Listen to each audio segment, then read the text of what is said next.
ամեն օր Հայաստանում 4-ից 5 դեպք հաղորդվում է ընտանեկան բռնության մասին։ Սենց բազմոցին նստած են, սենց բռնել եմ կոկորդից խեղդում, դու իմ ձեռից չես պրծնել, մեկ հատ դու կտեսնես ես քո գլխին ինչ եմ անել։ Փակ դռների հետևում կարող է կատարվել սարսափելի։ Դե համբերել էիր, էլի համբերել էիր, էլի համբերի։ Հալավ ինչեր արի որ դիմանայի։ Հա, դա է։ Այդքան դիմացել եք դու էլ դիմանա։ Ես թե ես պետք է մեռնեմ, ես տան մեջը չեմ մեռնի։ Կգնամ դրսում կմեռնեմ։ Բռնարար վարքը դա շարունակական վարք է, դա մեկ անգամյա գործողություն չէ։ Երբ որ papan էլ մահացավ, արդեն մնացիր մենակ։ Ու ոչ մեկ չկա թիկունք, որ քեզ օգնի։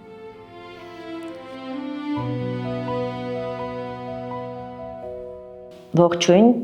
դուք գտնվում եք Տաբուի YouTube-յան հարթակում։ Այսօր շատ կարևոր թեմայի մասին ենք խոսելու։ Ես չեմ հոգնում եւ անընդհատ կրկնելու եմ, անընդհատ խոսելու եմ այս թեմայի մասին։ Այսօր խոսելու ենք ընտանեկան բռնության մասին եւ քանի դեռ չենք նկատում մեծ փոփոխություն այս թեմայի վերաբերյալ, ես անընդհատ խոսելու եմ այս մասին եւ տաղավարում բարձրաձայնելու եմ ընտանեկան բռնության թեման։ Եվ որպեսզի մեր խոսակցությունը ավելի մատչելի լինի եւ որպեսզի հետևորդներից ոմանք չասեն, որ Հայաստանում ընտանեկան բռնությունը այնքան էլ մեծ չափերի եւ թվերի չի հասնում, ես այսօր երկու հյուր ունեմ։ Բացառություն եմ արել եւ տաղավար եմ հրավիրել Ազատուհի Գևորգյանին, Ազատուհուն ձեզնից շատերը արդեն գիտեն, եւ իրավապաշտպան Զարուհի Հովհաննիսյանին։ Բարև ձեզ։ Բարև ձեզ։ Հուսով եմ մեր այսօրվա զրույցը կլինի ավելի ուսուցողական, որովհետև երբ Ազատուհին պատմում էր իր կյանքի պատմությունը, թե ինչպես է նա 25 տարի անընդմեջ ենթարկվել ընտանեկան բռնության, շատերը անգամ այս պարագայում էլի չէին հավատում եւ մեղադրում էին որոշ մարդիկ, որ մեղավորը դու ես, ինչու ես դիմացել այդքան երկար։ Դրա համար այսօր դիմել եմ նաև ձեր օգնությանը, որպեսզի դուք որպես մասնագետ նաև բացատրեք եւ շատ մարդկանց համար պարզ ու մատչելի լինի, թե ինչպես է տեղի ունենում ընտանեկան բռնությունը։ Նախ շնորհակալ եմ, որ եկել եք։ Ես էլ շնորհակալ եմ Ազատուհի, որովհետեւ դու չես վախենում, բարձրաձայնում ես, այդ շատ կարևոր բան է։ Այո, չեմ վախենում, բարձրաձայնում եմ, որովհետեւ իմ կյանքի ուղին այնքան դժվար է, ոչ մի կնոջ չեմ ցանկանա, որ այդ ուղին անցնի։ Իհարկե, խոսելը, բարձրաձայնելը միանշանակ ողջունում եմ, հանձինս ինձ թող տեսնեն ու մտածեմ, որ կյանքը չի վերջանում, որ գիտես այդ տղամարդն է ու վсё, պետքա կինը առաջինը ինքը իրեն գնահատի, գնահատված լինի, ինքը սիրի իրեն, որ դիմացինը իրան հարգի եւ սիրի։ Ազատուհի, մեր խոսակցությունը ուզում եմ սկսել նրանից, թե կողքից, այսինքն հասարակությունը, հարևանները, մարդիկ արդյոք գիտեին եւ տեսնում էին, թե ինչ է կատարվում փակ դռների հետևում։ Քո պատմությունը սարսափելի է, որովհետեւ դու 25 տարի անընդմեջ ենթարկվել ես բռնության, ծեծի, խոշտանգումների, բայց արդյոք կողքից դա տեսել են եւ իմացել են։ Ոչ, Աննա ջան, ոչ մեկը չի տեսել, որովհետեւ առաջինը հնարավորություն չեմ ունեցել, որ բարձրաձայնեմ, որտեղ փակ տարածքում եմ եղել ու ելքումուտ չի եղել իմ հարազատների, նախկին ամուսնու հարազատներն են գնացեք, բնականաբար իր հարազատներն էին, ինչ որ բաներ տեսնում էին, բայց նրանք աչք կապում էին, փակում էին դրա վրա, որ ոչինչ չի եղել, դե ընտանիքա, բոլոր ընտանիքներում էլ լինում է, դե դիմացի Ազատուհի ջան, ոչինչ առանց խոսք ու զրույցի չի լինի, բայց չէ, դի տենց չի։ Եթե մարդը օգնության կարիք ունի ու դիմում է, պետքա մարդուն օգնեն։ Կապ չունի դա նախկին ամուսնու հարազատներն են, այ երբ որ նախկին ամուսնու հարազատներին ես մարդիկ կար, որ իրենց դիմեցի ու իրանք ինձանից ասեցին դե համբերի, ելք չկար։ Ես դրա համար 25 տարի այդպես ապրել եմ։ Այդ 25 տարին նաև ապրել եմ իմ երկու երեխաների համար, իրանք իմ օդն ու ջուրն են եղել, բայց եթե ես հիմիկվա այս ոնց ասեմ, այս խելքը ժամանակ ունենայի ես մտածելու, որտեվ տան հոգսերը ամեն ինչ այնքան շատ էր, որ ես ժամանակ չունեի իմ եսի մասին մտածելու։ Մտածում եմ երեխեքի համար լավ լինի, էսի լինի, այլ լինի, բայց ես որպես այդպիսին Ազատուհի ես չկայի։ Այնպես չէր, որ ես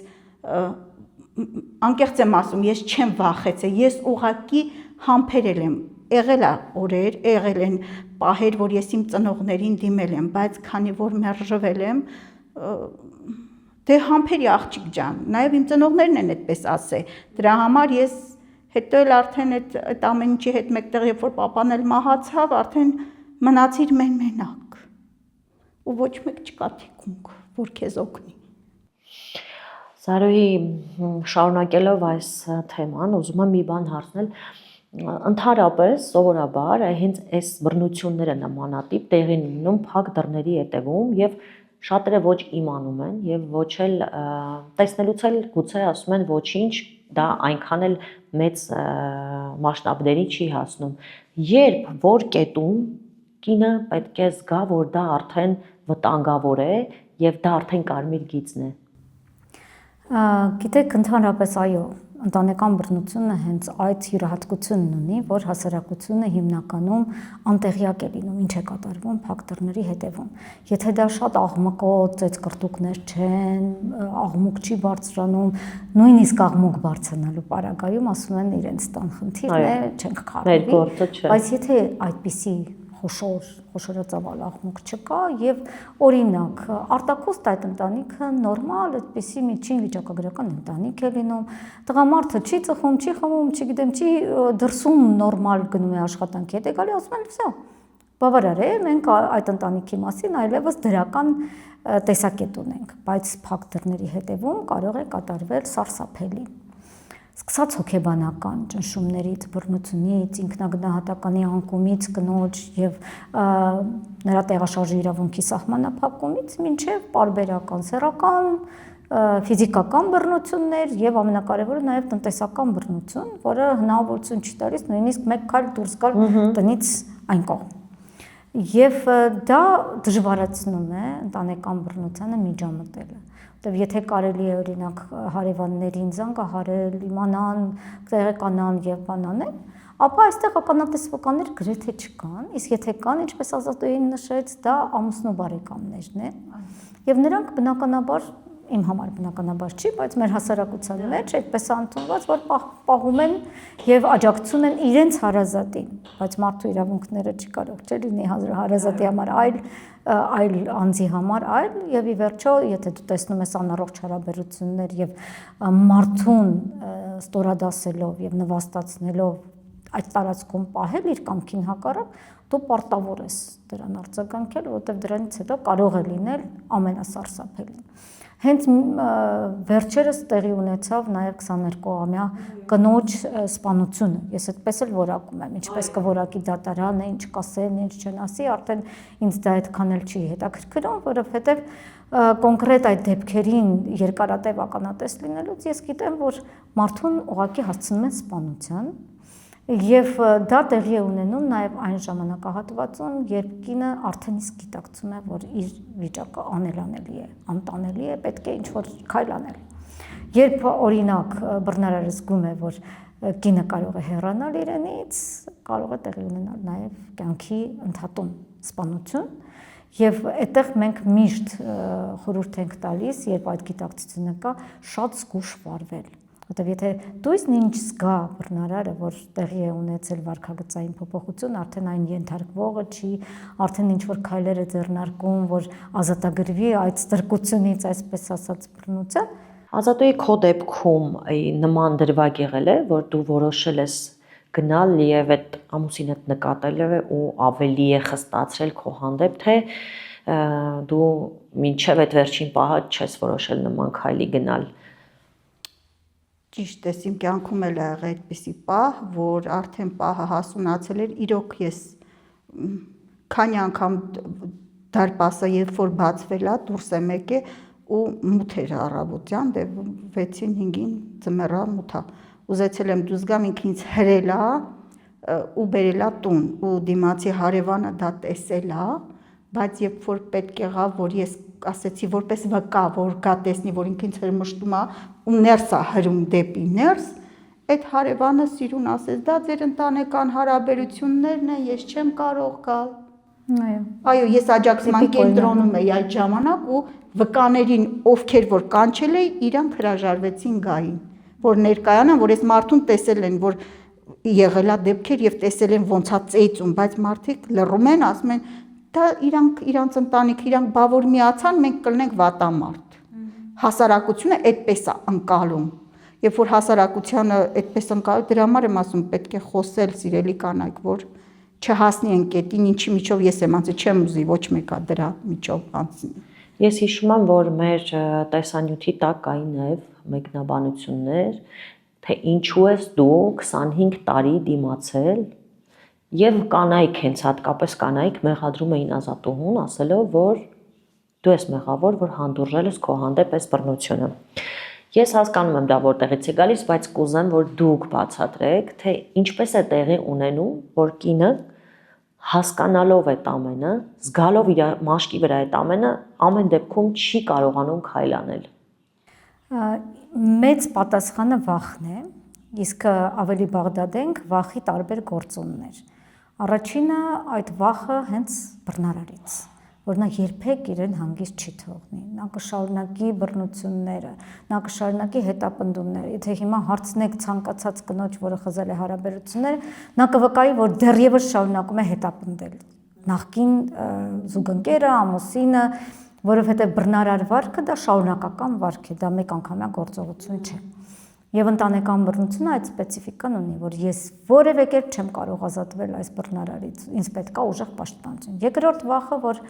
աջակցողներ չի գտնի։ Դիմում է ինչպես է տեղի ունենում, դիմում է ամուսնու հարազատներին, նրանք ասում են ես գործ չունեմ, դիմում է հարևաններին, ես գործ չունեմ, դիմում է սեփական ծնողներին, ծնողները ասում են բա ոնց անենք, ինչ անենք, բա խայտարակ լինենք, բա էս ինչ է, էս կասի, մենք ավելի շատ մտածում ենք հասարակությունը, ինչ կասի եւ բավարարենք հասարակության ակնկալիքները, քան մտածում ենք սեփական երեխայի կյանքի փրկության մասին։ Հաջորդ փուլը, երբ մտածում է լավ, դիմեցի իրավապահ համակարգին, արդյոք իրավապահ համակարգը այդքան զգայուն է եւ այդքան գործիքակազմով զինված է, որ իսկապես ինձ կպաշտպանի։ Էլի դեռևս կա անվստահություն։ Աջակցության համակարգին դեռևս կա անտեղյակություն նաև, թե ում դիմել, որտեղ դիմել, ինչ քայլերով դիմել եւ այլն։ Եվ ի վերջո հասարակության խարանը, բաժանված կինը, ինչ էր եղել որ, ինչի հանուն երեխեքի չդիմացավ, տեսեք դուք մի մասին եք ասում, ինչ էր այդքան դիմացել մեղադրումը, բայց մի մասն էլ ասում է, հալավ ինչ էր արել որ դիմանայիր, այդքանս դիմացել ենք դու էլ դիմանայիր։ Այսինքն այդ բոլորը վախերի այսպիսի մի մեծ փունջ են կազմում, որը գերակշռում է աջակցության եւ պաշտպանության այն համակարգին, որը պետք է լինի։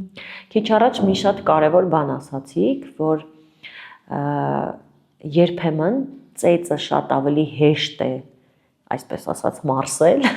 կամ վերականգնվել դրանից, քան հոգեբանական բռնությունը, ու ես այդ պահից սկսած իսկապես մտածում եմ դրա մասին, Ազատոյի հետաքրքիր է, եթե դու փորձես հիշել, ապրել, հետ գնալ այդ 25 տարիները, քո ամենամեծ այդ հիշողությունը, վախը, չգիտեմ ոնց ձևակերպեմ, որն է եղել ֆիզիկական բռնությունը, հոգեբանական բռնությունը, որ ամենաանմոռանալին է վատ առումով։ Ֆիզիկականն էլ է, չի ջնջվում իմ ուղեղից հոգեբանորենն էլ է, որ Աննա ջան, երբ որ 20 տարեկան ես, բնականաբար դու ուրիշ կառուցվածք ունես, դու ավելի երիտասարդ ես, ավելի լավն ես, որ ասում նայում էի, հայլում էի, ասում էի, բայց ես շատ սիրուն եմ, բայց իր աչքին ես վատն էի, ես տգեղ էի, ես գեր էի։ Հա, եղել է, իհարկե, ու անընդհատ է եղել։ Նայ ես մեկը սենց է, այն մեկը նենց է, դու սենց ես, այդ իմ դեպքում 4 ձևի բռնությունն էլ ինքը իմ անձի նկատմամբ այդ 25 տարում կատարել է, բայց հոգեբանորեն ինձ անընդհատ ինքը ճնշել է, անընդհատ, որ դու վատն ես, դու ոչինչի չես հասնի առանցից, այդ ես եմ քեզ պահում, եթե ես չլինեի քո ամուսինը, դու առ ոչինչ ես, բացի ծեծը, որ ես անընդհատ ծեծը կերել եմ, ես սկզբի 5-6 տարին ծեծ չեմ կերել, հետո անընդհատ դու էսի չես հասցնում անես, դու այնի չես, բայց ես այդ երեխաներին կներեք իհարկե, ես իմ հորական տնից չեմ բեր, այսինքն դու էլ ես ծնող, հավասար ամեն ինչը պետք է լինի, բայց չգիտեմ, երկուսն էլ համ հոգեբանորեն, համ ֆիզիկապես, ասես դաջվել է իմ ուղեղի մեջ, ես չեմ կարա իրանց տարանջատեմ։ ֆիզիկապես ոտերն էլա ջարդվել, հետքեր էլ կա մարմնիս վրա, իր արածն է դա մինչև այսօր կա, որ անկեղծ ասած անթև չեմ կարում հագնեմ, որտեղ սպիներա մնացել, բայց երբ որ հանկարծ ինչ որ մի բան խոսես, ոյ, չկա տես բան, ինքը սուրբ էր, ինքը սրբի դեմքով դա հիճ էր, որը ընկել էր իմ ջանին։ Ես իրանից ասում եմ, հիմիկվա պարագամ, մարդիկ ասում են, դե համբերել է իր, էլի համբերել է իր, էլի համբերի։ Լսի, ինչի համար համբերեմ։ Համբերելու բան չկա, որ համբերեմ։ Ցավալի է, որ մեր հասարակությունը այսպես է մտածում ու քիչ առաջ բերված այդ 22-ամյա աղջկա դեպքն էլ հենց համբերության հետ է կապված, կապ չունի քանի տարեկանը։ Զարուհի, ես ուզում եմ մեր կանանց ուղղակի ասենք, այն կարմիր գծերը, այն կետերը, որից հետո արդեն համբերելը անիմաստ է։ Խոսքը չի գնում վարկենական ամեն փոքր բանից ամուսնալուծվելու մասին, բնականաբար մենք բոլորս շատ լավ գիտակցում ենք դա, բայց որոնք որ կետից պիտի արդեն կինը հասկանա, որ դա արդեն վտանգ է իրեն համար ապրել այդպիսի մարդու հետ։ Տեսեք, քիչ առաջ Ազատուհին շատ դինամիկան շատ լավ նկարագրեց, հենց ի սկզբանե չի լինում ծեծը։ Ծեծը լինում է այն պահին, երբ որ արդեն անձի ինքնությունը այնքան նվաստացած է, որ ինքը դրա դեմ պայքարել, քայլ անել չի կարողանում այլևս։ Ինքը կարծես թե նույնիսկ ասում է, հա, տես ես թերացա այստեղ, ինչ որտեղ արժանի եմ նաև ծեծի։ Եվ դու նրա արժանինքների, այսպես ասած, փունջը նվազեցնում ես, ինքը իր սեփական աչքում այնքան ցածր է լինում, որ կարող է ընդունել նաև ֆիզիկական բռնությունը։ Եվ այստեղ շատ կարևոր է ուշադիր լինել հենց հոգեբանական բռնության այդ կարմիր գծերին։ Եվ քո կողակիցը անընդհատ քեզ նվաստացնում է, օրինակ է բերում բոլորին, ցույց է տալիս, որ մարմինդ լավը չէ, կրթությունդ բավարար չէ, քո արած ցանկացած գործը, չգիտեմ, ճաշեպելուց սկսած, համեղ չէ,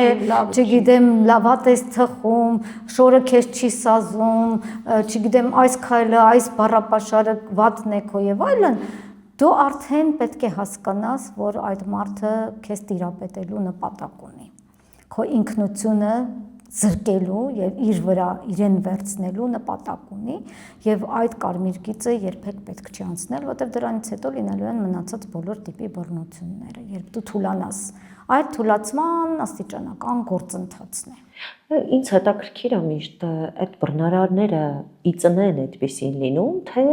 պլանը ինչ որ իրանց մեջ մշակվում, ոնց է դա տեղի ունենում եւ կա չէ իսկապես մի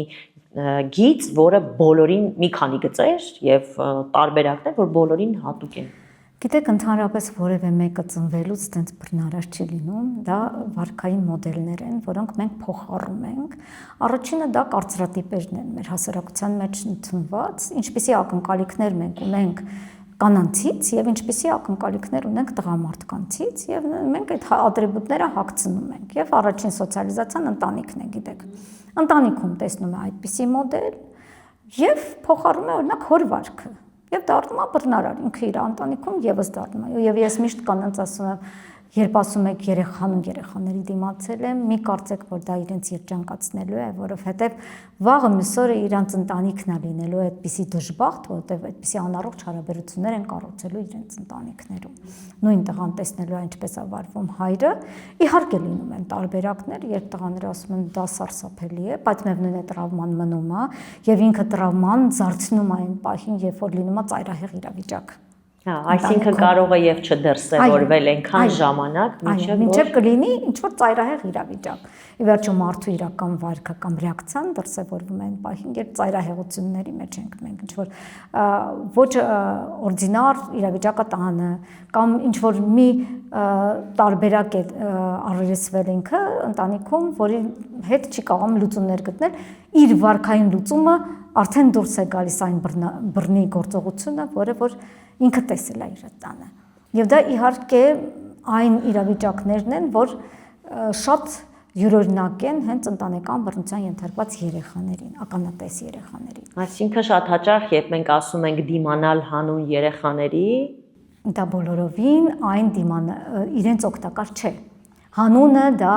ամենևին չի նշանակում, որ իրենց օգուտ ենք մենք տալիս, իրենց տալիս ենք անառողջ հարաբերություններ, իրենց պակասեցնում ենք իրենց սերը, ի վերջո ծնողը եթե ինքը երջանիկ չի, այդ սերը չի կարող տալ երեխային, ինքը պարտականություններ կկատարի, կլվանա, կխնամի երեխային, սոված չի լինի երեխան, բայց դու սիրով կիսվում ես եւ ոչ թե սերն առանձին է քեզնից։ Երբ որ մենք խոսում ենք այն մասին, որ կանայք պիտի առաջինը սիրեն իրենց, այս թեմայով էլի անընդհատ մեկնաբանություններ եմ ստանում այն մասին, որ այդպես եք անում, ինքներդ ձեզ եք սիրում հիմա, դրա համար ընտանիքները բաժանվում են, շատ ավելի կիսվում են երկու մասի եւ միայն ձեզ եք սիրում, դրա համար էլ այդպես է լինում։ Այսինքն մեր ամեն հաղորդած այլ կերպ եմ ձևակերպում, դա ասում եմ չպիտի թողնեն կանայք, որ իրենց մեջ սերը մեռնի։ Երբեմն մենք սերը տալիս ենք բոլորին եւ մեր մեջ այլևս սեր չի լինում։ Մենք բաժանում ենք այդ սերը, բայց սերը գեներացիա է։ Ինքը անընդհատ չես տալիս ուրիշին ու իր մեջ է ապրում դա ու շատ հաճախ կանայք որ սիրահարվում են, իրենց թվում է որ իրենց սերը փոխանցում են այդ տղամարդուն ու ամեն ինչ պիտի անեն այդ տղամարդու համար։ Բոլորս ենք դա զգացել իմիջիայից, որտեղ մեր մոդելը այդպես է։ Դու հանուն քո տղամարդու, քեզ զոհաբերի, ես արային արա։ Բայց սերը դա գեներացվող զգացմունք է, եթե քո մեջ այդ լույսը մարում է, դու այլևս ոչ մեկին անկարող ես լինում դրանով կիսվել։ Ազատո, ես ուզում եմ քեզ մի բան հարցնել, դու երբ գիտակցեցիր, որ դու արդեն ոչ թե կին ես, այլ բանտարկյալ, այսինքն քո առջև փակվել են դռները, դու չես կարող տանից դուրս գալ եւ մեր նախորդ խոսակցությունից ես անդադ հիշում եմ, թե դու ինչպես ասացիր, որ նույնիսկ հայկական դրամը քեզ համար տարօրինակ երևույթ էր եւ անգամ չգիտեիր ինչպես դա կարող ես ծախսել։ Այո, չգիտեի, 20 թվին ես չգիտեի, որ Հարաստանի փողը որն է ու ես ոնց կարամ գնամ, ես գնամ խանութ ու խանութից ինչ որ գնումներ կատարեմ։ Ես ընդամենը այդքան տարիների ընթացքում ինչ ամուսնացել եմ, մի հատ 1000 դրամանոցը գիտեի, որ դա, հա, այդ 1000 դրամն է։ Ես չգիտեի Հայաստանում ինչ է լինում, ոնց է լինում, որտեղ ոչ մի բանից տեղյակ չէի։ Ու հիմա ասում եմ, ես ինչի համար համբերեցի, ասում ոնց կարելի է էլի տենց մարդը մեղադրում եմ, անկեղծ եմ ասում։ Հիմա ես ինքս ինձ մեղադրում եմ։ Ինչի համար ես երբևէ չմեղադրեք։ որ կարելի է տենց անել էլի մարդու հետ վարվել ու մարդը հանդուրժի։ Պետք չի հանդուրժել, պետք է ամբոստանալ ու պետք է ասել, գիտես ինչ կա, ինչքան դու ես, այնքան էլ ես եմ էլ այդ գումարը վաստակում եմ, ես էլ իրավունք ունեմ խանութ գնալու, հագուստ գնելու, ամեն թատրոն գնալու, կինո գնալու, ինչի համար, բայց այդ գումարը ինչի համար ես վաստակում։ Այն ժամանակ վախենում էի, որ ես խոսեի, որովհետև երբ որ ես խոսեի, ես հայտնվում էի դռան հետևում, ծեծված, կապտուկներով, օրերով ցավի մեջ, դրա համար վախենում էի խոսեի։ Լռում էի։ Ազատուհին ամենևին միակ դեպքը չի, երբեմն հեռուստադիտողներին կթվա թե վա, ես ինչ որ արտառոց դեպք է, բան, ուղղակի շատ երիտասարդ աղջիկ մեզ դիմել էր, երբ ես կանանց աջակցման կենտրոնում էի աշխատում,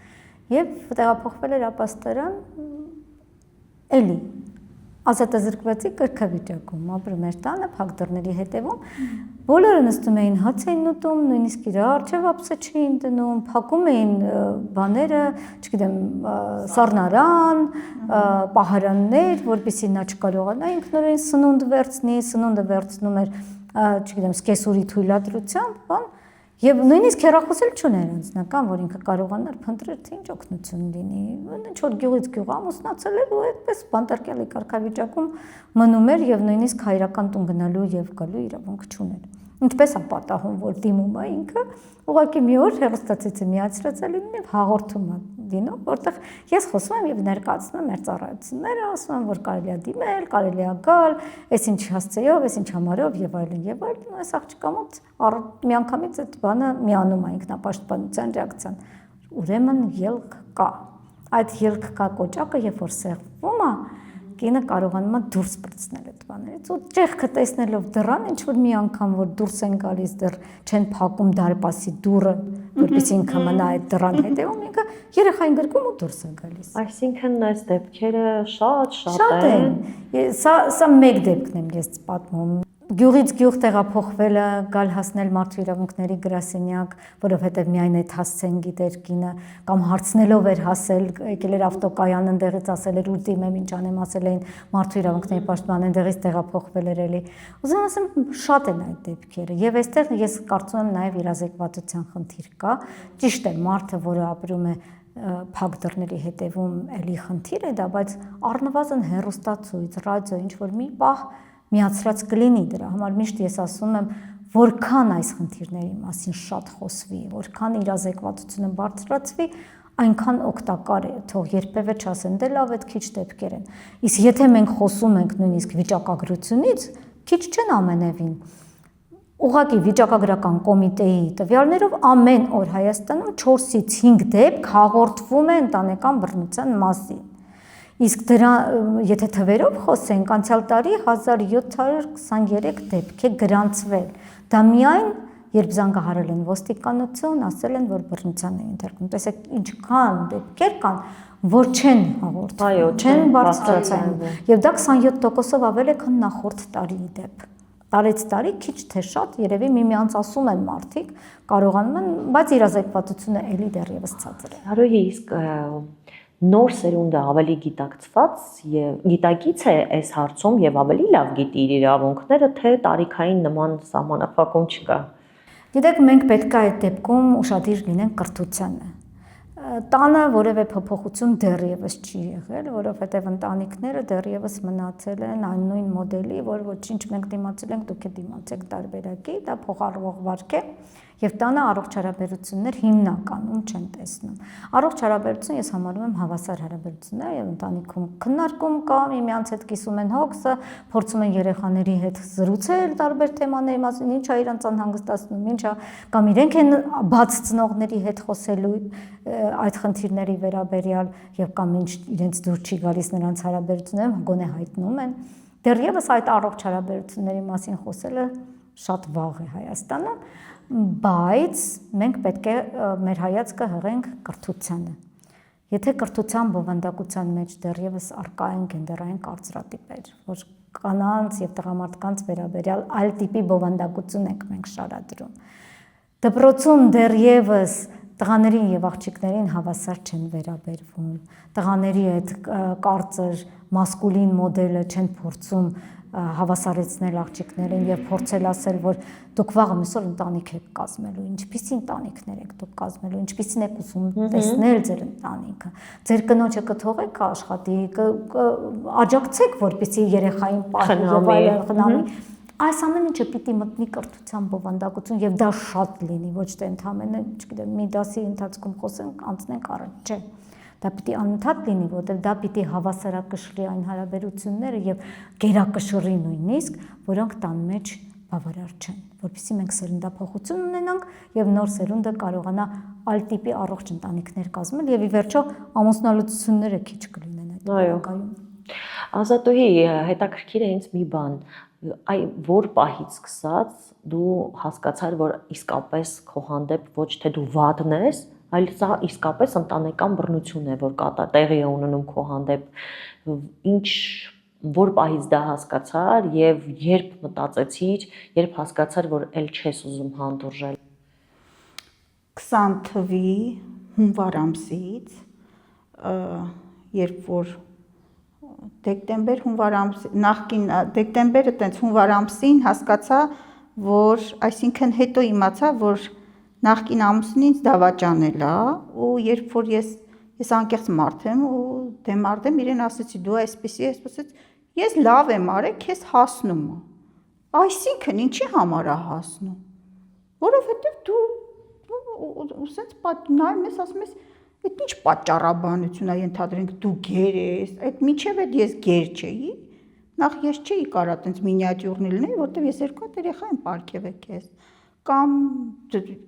մարդու մտածելակերպը։ Երբ որ հասկացա ու հետո տեսնում ես, չէ, ինքը հասկանում է, որ ես ըմբոստանում եմ, ինքը ինձ ասում է, էսի պետք է անես, էնի պետք է անես, ասում եմ, ես այսքանն եմ հասցրի անեմ։ Եթե դու ինձ այսպեսին չես սիրում, անկեղծ եմ ասում 20 թվի հունվարից իմ կյանքը ես մտածեցի ես սիրելա, սենց ինչքան կարելի է։ Այսինքն այդ քանի տարի էր արդեն անցել Ազատուի։ Արդեն 6 տարի անցել 20 թվի։ Չէ, ձեր ամուսնությունից քանի տարի անցավ։ 25 տարի։ 25 տարի հետո նոր այդ նոր ես իմացա, որ ինքը ինձ դավաճանել է, ինձ դա գիտես ինչ, ինձ ստորացնելը, ինձ ես իմ ինչ դավաճանությունը вообще սենց լրիվ սենց գլխեց էլի ու հետո ասում եմ լսի Հայաստանում էլ կին էլ աղջիկ չեր մնացել ու դու գնացիր աղբորս կնոջ հետ իմ հարց կոչեցյալի հետ ասում լավ եմ արել ինչ ուզել եմ արել եմ ձեզ հասնում է ձեր ցեղին հասնում է դե լավ է սարել դու քեզ համար ես էլ իմ համար ինքը հետո զգաց որ ես ասում եմ չեմ ուզում էլ սենց ապրեմ էսի վերջն է սրանից այն կողմ էլ չկա գնանք բաժանվենք ինչ բաժան այդ պահին ասում հա բայց հետո դռները փակվում էին վրա այդ պահից հասկացա որ վсё էլ ոչ մի հատ համբերել հանդուրժել ներել չկա տենց բան ինչի համար հանդուրժեմ ինձ վերջն էր մի խոսքով Սարուհին էլի մի փոքր առաջ մի բան ասաց որը ինձ էլ մտածելու տեղիք տվեց որ իսկապես երկար տարիներ աննկարագրելի ծեծ, աննկարագրելի խոշտանգումներ, որտեղ ես մանրամասն գիտեմ Ազատուհու պատմությունը, չէ, հարվածներ, ոչ միայն ձեռքով, կապտուկներ, սպիեր, այդ ամենը հնարավոր է եղել, այսպես ասած մարսել, եւ միայն դավաճանությունն է եղել վերջին կետը։ Այս մեր ինչի մասին է խոսում։ Բարդ է այդ հարցին պատասխան տալը իհարկե, բայց դա դարձյալ նվաստացման ձև է, որ քեզ կարելի է այնքան նվաստացնել, որ նույնիսկ քո մարմինը փոխել այլ անձով եւ կնոջը դա շատ վիրավորում է։ Մեզ մոտ շատ կային, որ գալիս էին ու ասում եմ լավ, երբ որ իմացա դավաճանել է, որ իմացա դավաճան։ Ասում ես քան քո խոշտանգումները, քո ծայրահեղ վիճակը բայց այլ կնոջը տեսնել նրա կողքին, փաստորեն այդ ծայրահեղ նվիրումն է, որ դիմացինին ծայրահեղ նվիրված է, սո իրանից ակնկալում ես, որ ինքը եթե անում է, նույնիսկ նվիրվածությունից է անում, չէ, դա այդպես չի։ Դա քեզ այնքան ինքնությունից զրկել է, որ նա այլևս քո մարմնին բանի տեղ չի դնում, այդ քո մարմինը իր համար գոյություն չունի։ Եվ ինքը հանգիստ կարող է փոխարինել, հանգիստ կարող է ասել քեզ նույն նվաստացման տրամաբանության մեջ, որ այլ կին ավելի լավն է, քան դու, եւ ինքը կարող է քեզ փոխել այլ կնոջ հետ։ Եվ շատ էին այդպիսի դեպքերը ու ասում էին ինչ լավ կլիներ մի տարի առաջ իմանար կամ 2 տարի առաջ իմանար, ավելի շուտ կփոխվեր, ավելի քիչ կծեծվեր, միշտ այդպես եմ ասում, ցանկացած այդպիսի տղամարդ, որը իր կողակցին նվաստացնում է, ինքը մեկ վայրկյանից հետո ունակ է քեզ ընդհանրապես անտեսելու եւ ուրիշի հետ լինելու դա հետո գիտեք նաեւ մեր հասարակության նորմերն են այդպեսին տղամարդուն կարելի է կնոջը չի կարելի շատ հաճախ երբ լինում է այդպեսի դավաճանության վերաբերյալ խոսակցություններ ես միշտ ասում եմ եթե տղամարդ լիներ կբերեինք ասեին տղայա արել է ինչ ա եղել հանգիստ նայեք դրան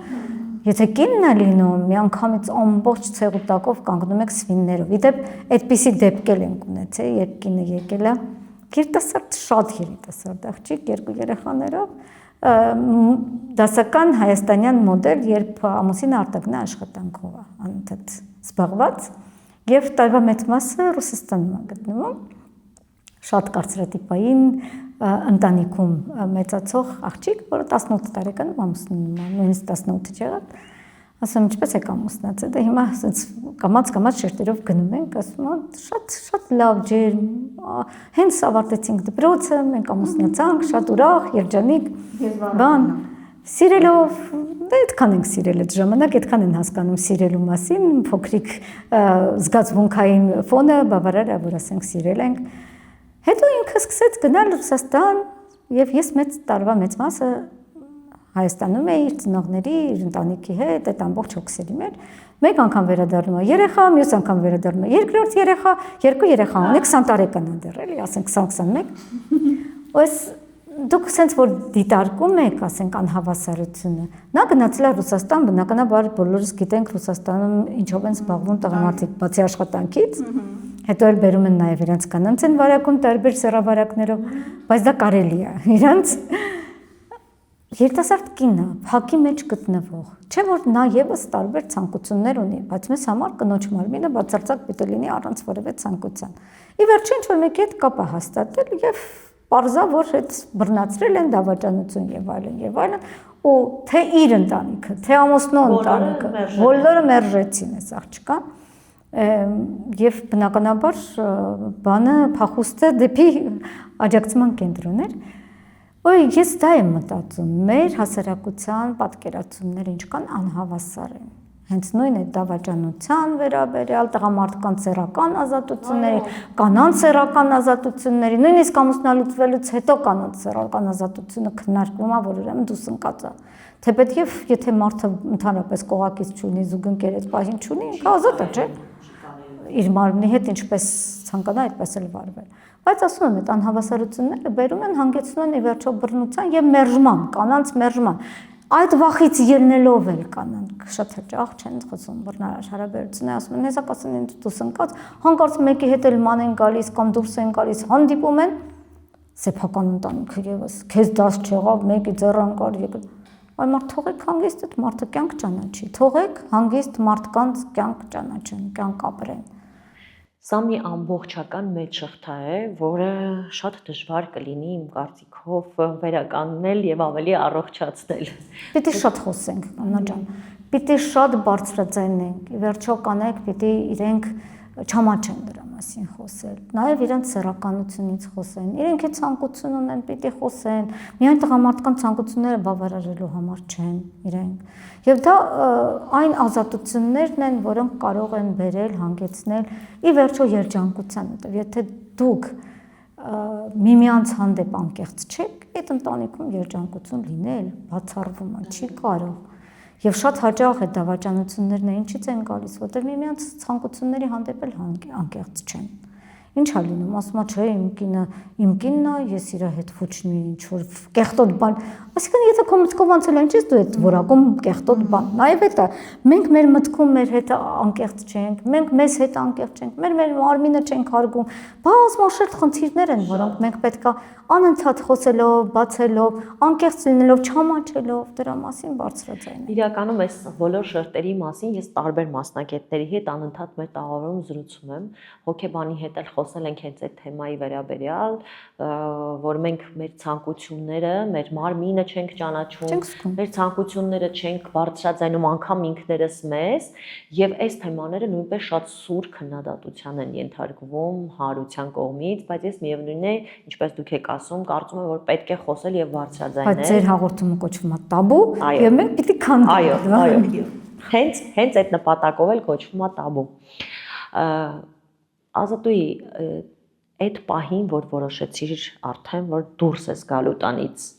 մտածում էիր դա ոնց ես անելու եւ ոնց ստացվեց, պատահական դա տեղի ունեցավ, չէ՞։ Այո, պատահական տեղ ունեցավ։ Անկեղծ ասած, ես չգիտեի, որ Հայաստանում կա աջակցման կենտրոն, կանանց աջակցման կենտրոն։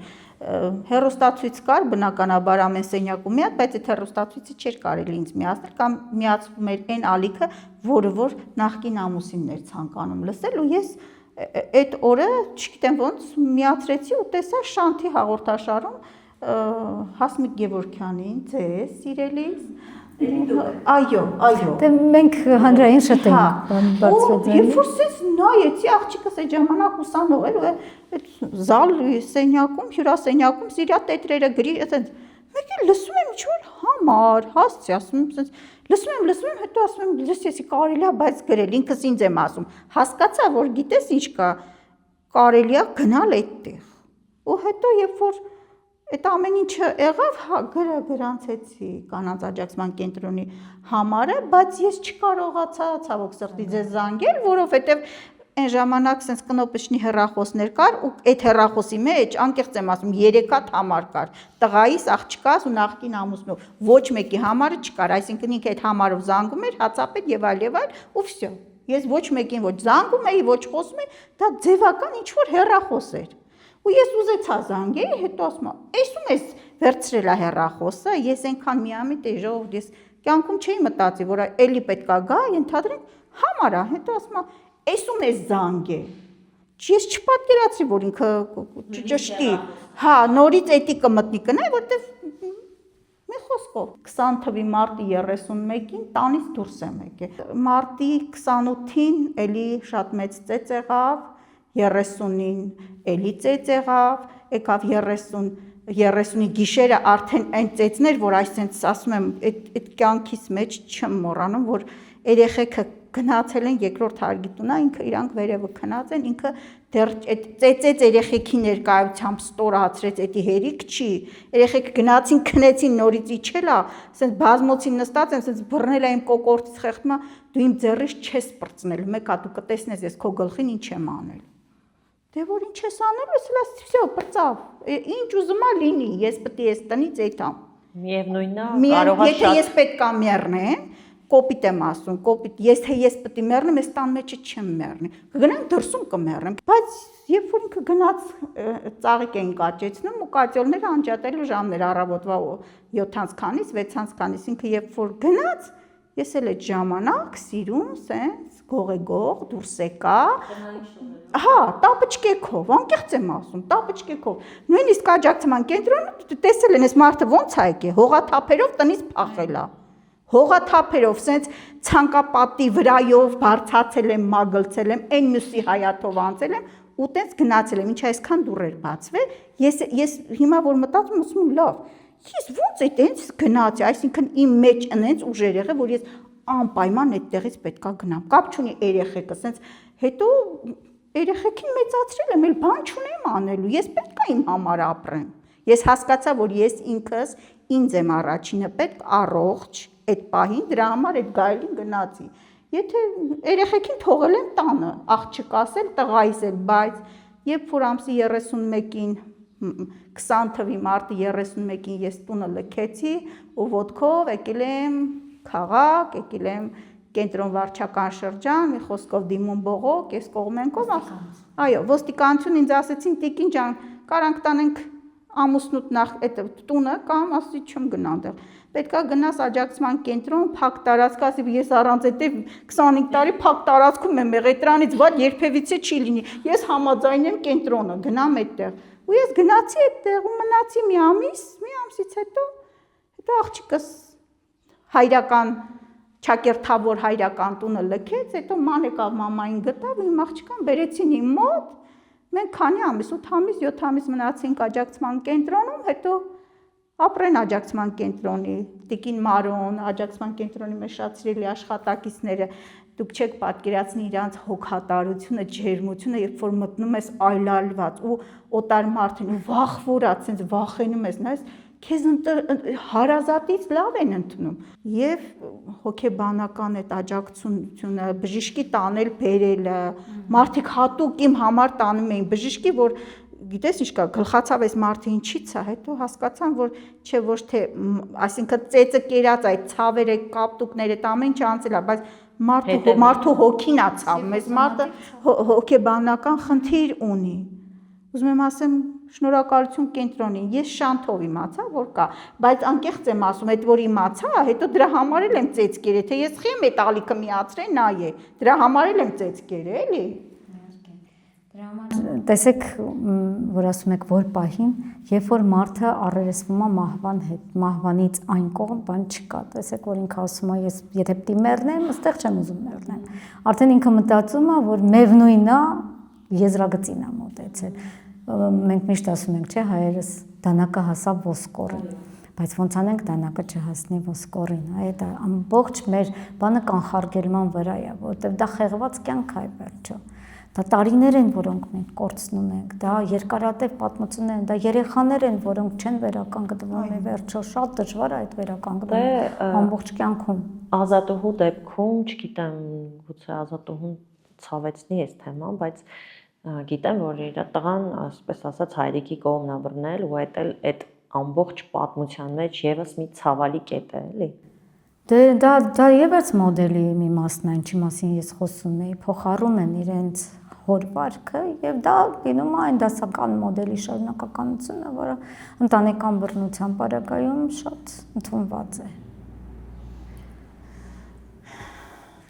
Չխոսենք այդ թեմայի մասին, կարծում եմ, որտեղ դա ցավոտ թեմա է, բայց հույս ունենանք միշտ, որ մարդու կյանքում միշտ այդ պահը կա, որ փոխվում է, մտայնությունը, հայացքն է փոխվում կյանքին եւ միգուցե հետագայում ընտանիք կազմելուց նույն երիտասարդը այլ վարք, այո, կդրսևորի։ Միգուցե մենք միշտ պետք է հուսանք։ Ազատուհի, եթե քո աղջիկը նման մի իրավիճակում հայտնվեր կամ հիմա լիներ այդ փուլում, որ դու պիտի իրեն խորհուրդ տաս ամուսնությունից առաջ, ինչը ամենաառաջին հերթին նրան կասեիր, ինչ խորհուրդ կտայիր, ինչ կուզեիր նրան ասել, որ չկրկնի քո սխալը։ Բնականաբար յուրաքանչյուր մայր իր աղջիկ մանավանդ աղջիկ երեխու համար ամենալավն է ուզում, իհարկե։ Ընտանիք կազմելը շատ լավ բան է, դա մի հատ ուրիշ հաճելի է, եթե կողակիցդ լավն է։ Իմ աղջկան բնականաբար մինչև հիմա էլ այդ խորհուրդը տալիս եմ ու ասում եմ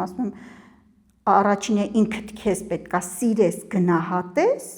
նոր կողակիցդ ով որ կհայտնվի, անկախ նրանից կստացվի ընտրություն կանես այդ պահին, կսիրահարվես, կսիրես, դա քո իրավունքն է, բայց դրա հետ մեկտեղ դու պետքա ինքդ քեզ շատ սիրես, մի նմանվի ինձ, ես զոհել եմ հանուն ձեզ, բայց դու ինքդ քեզ պետքա սիրես ու առողջ մթնոլորտում պետք է այդ կորիզը հողի մեջ դնես, որ ինքը կանանչի, պտուղներ տա, բայց դրա հետ մեկտեղ Աննա ջան, անկեղծ ասում եմ, եթե իմ աղջիկը Աստված տա ամեն ինչ շատ լավ լինի, չեմ ուզենա իմ բախտին արժանանա կամ մնացած Հայաստան լիքը կանայք կան 90%-ը էտրան են, բայց եթե ես զգամ, որ ինչ որ մեկը իմ աղջկան նեղում է, անկեղծ եմ ասում, սենց այդ տվյալ անձնավորությունը այդ տղամարդին կապ չունի ես կինեմ, ես իրան կփոշիացնեմ, միշտ ասում եմ, անկախ ամեն ինչից, ոնց կլինի, ինչ կլինի, դու իմացի, որ մաման կա, ոնց պտտվես, այս երկրագուրդն է, շուռ գա, եթե մաման ողջ է, կենթանի է, մաման ամեն վարքյան քո կողքին է։ Ծնողների աջակցությունը նման դեպքերում ամենակարևորն է։ Ամենակարևորն է, որտեղ առաջինը ծնողի հետ է։ Ուզեմ շատ լավ ընտանիք կազմի, իհարկե, ուզեմ տատիկ լինեմ, անկեղծ եմ ասում, հիմա ես տատիկ չեմ, բայց լիքը, ասենք իմ աղջկա տարիքին երեխեք կան, որ խորհուրդ են հարցնում ինչ-որ բան, մեկ էլ ասում են, մամա, նայ Ազատի տատիկն է, այսինքն էդ էլ է մի ուրիշ հաճույք, բայց ամեն ինչ իր ժամանակին, եթե ժամանակը կգա, իհարկե, պետքա ընտանիքը ճիշտ իմ ծնողները ուրիշ ձև են ինձ դաստիարակել, պետքա հանդուրժես, պետքա լռես, պետքա սենց, չէ։ Շատերին, Ազատուհի։ Էդ այնց են ինձ դաստիարակել, ու դա սխալ է, ոչ, պետքա այն ժամ, հիմա ես ասում եմ, աղջիկ ջան, ընտանիք բախտավոր ընտանիք կազմի, շատ լավ լինի հետագայում, բայց եթե ինչ-որ մի բան տեսնում ես, այն չի, պետք չի հանդուրժել, եթե ձայն բարձացավ, եթե բռունցք բարձացավ, էդի ուրեմն ընտանիք չի։ Եթե մարդուն ծեծում են այն աստիճանի, որ մարդու ատամ ջարդվի, ոտ ջարդվի, ինչի համար։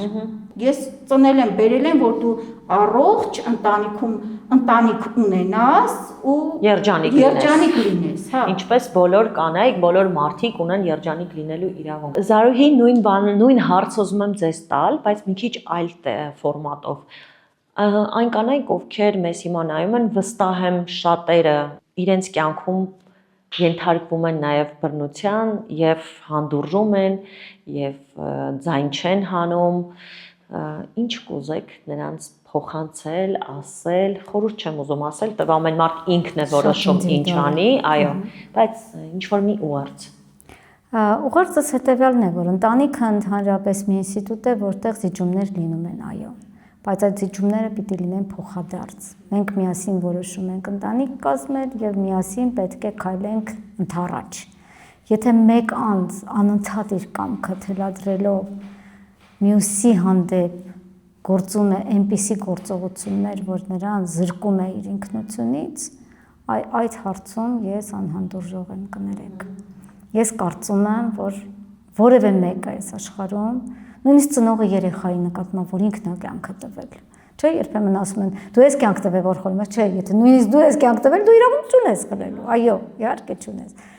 Պետք է լինի այդ փոխադարձ հարգանքի, ինչու՞ չէ, այո, սիրու, որտեղ ընտանիք հավասար է սեր, ոչ թե ընտանիք հավասար է բռնություն։ Մենք ընտանիք ենք կազմում, որպեսզի այդտեղ օջախ լինի, տականկյուն լինի, որտեղ մեծանան երեխաներ, չէ՞, ի վերջո ընտանիքի բովանդակությունը դա է։ Եթե անգամ երեխաներ չկան, մենք միմյանց զգանք եւ ջերմությունը միմյանց կեսենք։ Դե մեկը իրեն զգում է վատ եւ մյուսը փորձում է։ Ես վստահ եմ, որ նույն բռնարարը իրեն լավ չի զգում, անհնար է այդտեղ լավ զգալ։ Այո, անհնար է այդտեղ լավ զգալ, որովհետեւ անընդհատ դու եթե ծեծողի դիրքում ես, նվաստացնողի դիրքում ես, դու ուրեմն ինքդ ես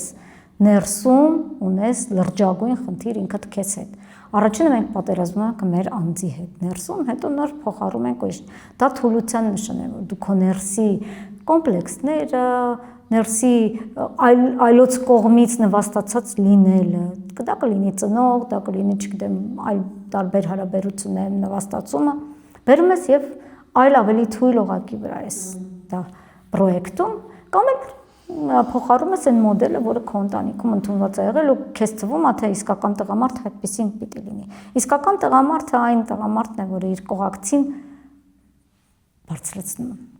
Ինքը ասում է ոչ միայն դու ինձ ես արժանի քո արժանինքներով, այլև ես քեզ եմ ընտրել, որտեղ դու շատ բարձր ես քո արժանինքներով։ Այդ իսկական տղամարդը։ Մնացած բոլորը, ովքեր որ բռնություն են գործադրում, նվաստացնում են իրենց կողակցին, փորձում են իջեցնել եւ ինքնահաստատվել նրա վրա, այդ իսկական տղամարդու մոդել հաստատ չի։ Մեր հասարակության մեջ այդ մոդելն է պետք փոխել, որը ինչպես քիչ առաջ ասացիք, շատ խորը շերտեր ունի եւ առաջին հերթին կապված է հենց մեր կրթության, կրթական համակարգի եւ այստեղ մեծ շատ ներդրումների ու փոփոխությունների հետ։ Ես շատ շնորհակալ եմ, որ դուք եկաք, Ազատ, շնորհակալ եմ, որ եւս մեկ անգամ փորփրեցինք քո անցյալը, բայց այս թեմաները շատ կարեւոր են եւ քանի որ դու դեռևս միակ կին ես, ով պատրաստ է բարձրաձայնել, ես անընդհատ քեզ հրավիրել եմ տաղավար։ Մեծ սիրով Աննա ջան, ես անընդհատ կգամ, կզրուցենք, որ յուրաքանչյուր մեր հասարակությունը մի քիչ հասկանա, էլի չի կարելի տենց։ Ես միշտ պատրաստ եմ խոսելու։ Քեզ մոտ մեր աջակցման կենտրոնում ա լինում, բարբերաբար ես միշտ գնում եմ խոսում եմ, ես չեմ լռում։ Սարոյ, ձեզ էլ եմ շնորհակալ, որ եկաք, որտեղ ինչպես դուք եք ասում, այս թեմաների մասին բարբերաբար խոսելը իսկապես կարող է ինչ-որ բան փոխել։ Ես էլ եմ շնորհակալ ձեզ Աննա ջան, որ իսկապես փորձել եք հիմնել մի հաղորդում, որը հենց թաբու թեմաներն է բացում եւ հետեւողական եք նաեւ ընտանեկան բռնության խնդիրը ոչ միայն ցուցադրելու օրինակներով, այլև բացելու մասնագիտական աչքով։ Դե ինչ էլի հետևորդներ, դուք անպայման բաժանորդագրվեք Տաբու YouTube-յան ալիքին, որովհետև այստեղ իսկապես շատ կարևոր թեմաներ են քննարկում։ Շնորհակալ եմ։ Մեր գործընկերն է Կինեա գինին, նրբահամ եւ համեղ գինի, սպիտակ եւ կարմիր տարբերակներով։ Կինեայի գինիները ձեռք բերելու համար կարող եք գրել Կինեայի Facebook-յան եւ Instagram-յան էջերին։ Մեր գործընկերն է Վայրի ապրանքանիշը պահածոների իր չկրկնվող տեսականիով։ Յուրահատուկ համեր, որոնք իսկապես անմահական են։ Անձամբ փորձել եմ, փորձեք նաև դուք։ Վայրի, զգացեք վայրի բնության համը։ Մեր գործընկերն է Art Embassy ցուցասրահը։ Հենց այստեղ են տեղի ունենում մեր նկարահանումները։ Շնորհակալություն հրաշալի միջավայրի եւ տաղավարը մեզ տրամադրելու համար։